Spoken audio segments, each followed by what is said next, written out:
कयामत से पहले तमाम गुनाह इस दुनिया पे हो जाएंगे, कोई गुनाह बचेगा नहीं। कयामत आने का रीजन पता है आपको क्या है? कब आएगी कयामत? इस दुनिया में कोई भी अल्लाह का नाम ना ले तो अल्लाह कहेगा जरूरत नहीं है इस दुनिया की मुझे।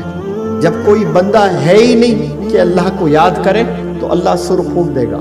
लेकिन वहां भी अल्लाह कितना चाहता है, देखे, whosoever says Allah last time on this earth, उसके 40 साल तक जमीन पर सजा नहीं आएगी, कयामत नहीं आएगी। जो भी बंदा आखिरी दफा बोल रहा होता है ना इस दुनिया में अल्लाह, उसके 40 साल तक बरकत रहेगी वो अल्लाह बोलने की। क्या बरकत है देखिए, अल्लाह के नाम से बोले सुभान अल्लाह। 40 साल तक कयामत नहीं आएगी, एक बंदा एक जुबान से एक वर्ड अल्लाह कहने की वजह से। कितना चाहता है अल्लाह।